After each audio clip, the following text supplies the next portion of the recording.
What is hard to transfer is, and this is what's so tricky about this kind of law and these kinds of practices, is that what makes sense with one thing in one era, just change a variable or change a few years, and then it's not nearly as clear as it was.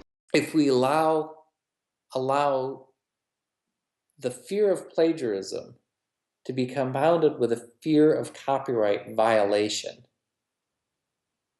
with none of the defenses, this is clearly de minimis, or this is clearly protected by an academic safe harbor, this is clearly fair use, then what we do is we end up stifling our students' ability to engage critically with 21st century texts. And worse, we prevent them from making use of the skill sets that they have developed just by being on social media, cutting and pasting and editing photos, making memes, building their own memes. They've got these rich digital skill sets, but if we approach them with 19th century understandings of, well, no, the 19th century understanding of copyright was better.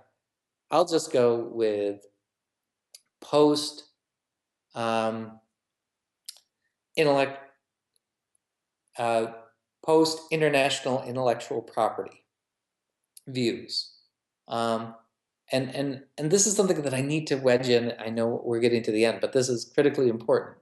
The term intellectual property functionally did not exist before 1967. I am older than intellectual property as a concept that it was in general parlance or generally recognized. So we managed to have copyright and patent without having that umbrella term and without propertizing to the degree we now do the stuff that we think up. We were able to do that for most of our history.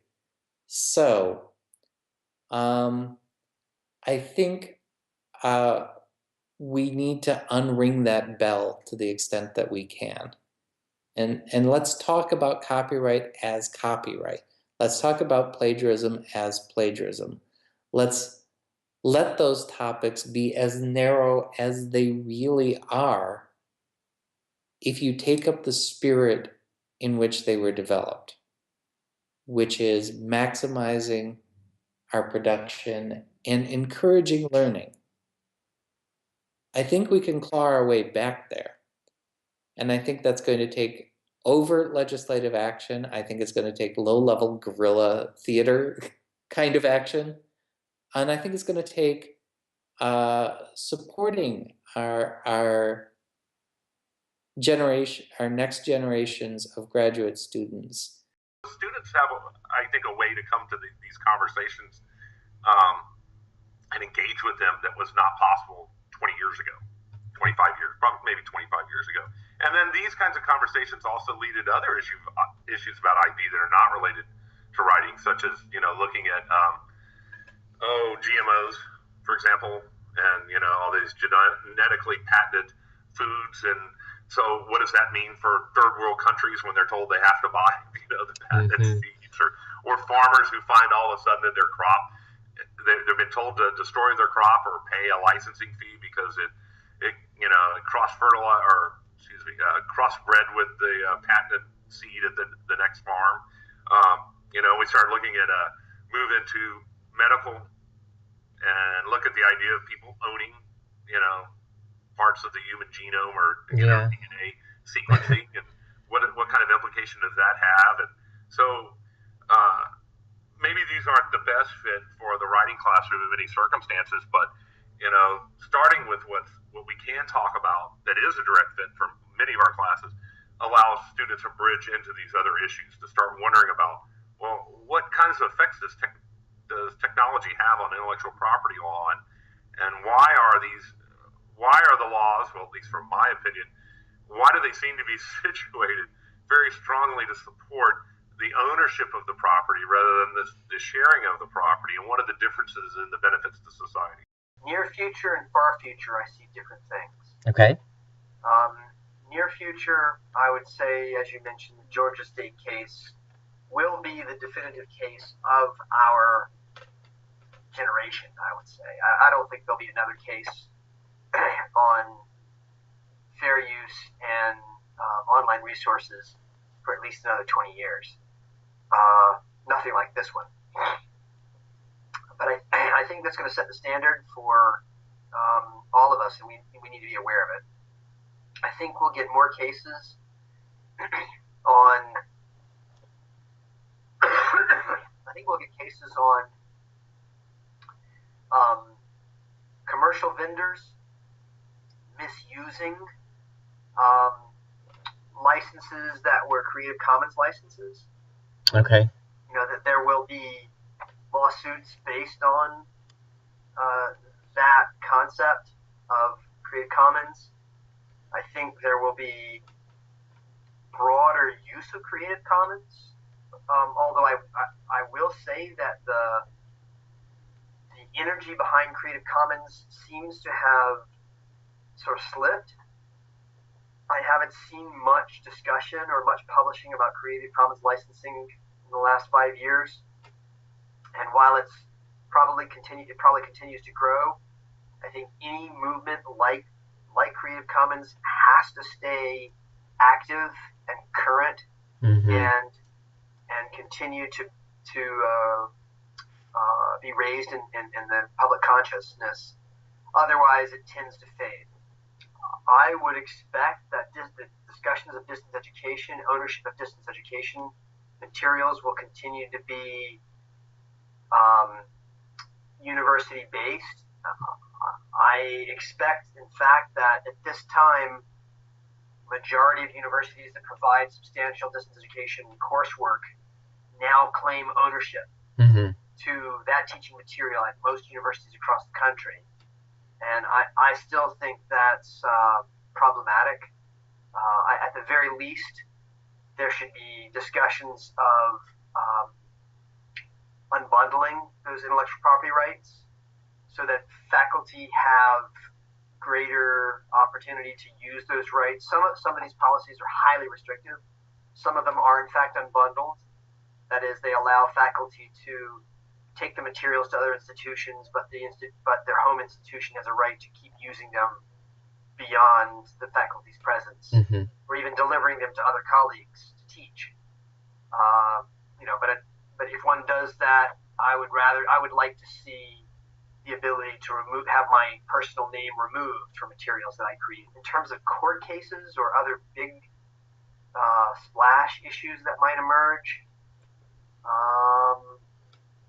it's possible that we'll see a resurgence of the Copyright Extension Act.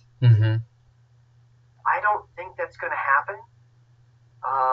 I didn't realize this until I spoke with Ken Cruz recently, but he said the reason that there was such a big push last time was not so much because Disney was losing its hold on copyrights for Mickey Mouse and Donald Duck, but because the European Union had the standard of 70 years plus the life of the author, and that the U.S. was eager to have its international and national laws correspond. Oh, that's interesting. And so the push to move beyond 70 years really there's no incentive beyond someone like Disney to do so. And so the odds of it going any further are pretty low. Okay. What else might emerge? I expect there'll be a lot of discussion over remix and multimodal teaching, continued remix and continued discussion. There will be continued discussion every 3 years at the triennial rulemaking for the Digital Millennium Copyright Act. And every year, those current exceptions need to be renewed. Every 3 years, those current exceptions need to be renewed. And every 3 years, those exceptions are extended in some way. And so that discussion should continue.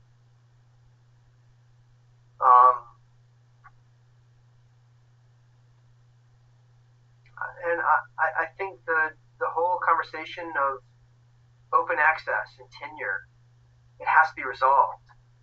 I think there has to be a large push. So all of these things are near term, in the next 10 years. I would say far term, Google Books, I think, is going to prove to be the cultural heritage of the United States, and perhaps of the Western world. I think that Google Books is going to prove, and I think this was part of their grandiose scheme at the outset, having that tricorder that you can call up anything, right? From Star Trek. Right. While current copyright laws prevent the distribution of most of those orphan works, or a lot of those orphan works, at the present time, within 30 or 40 years, many of those works are going to be out of copyright and will be freely available. And the farther we get past this 70 years plus life, life plus 70, the more available we'll have these works that Google has scanned. I think the more works that become available, the more culture that gets shared, the more likelihood that there'll be push for reducing the amount of protection for copyright.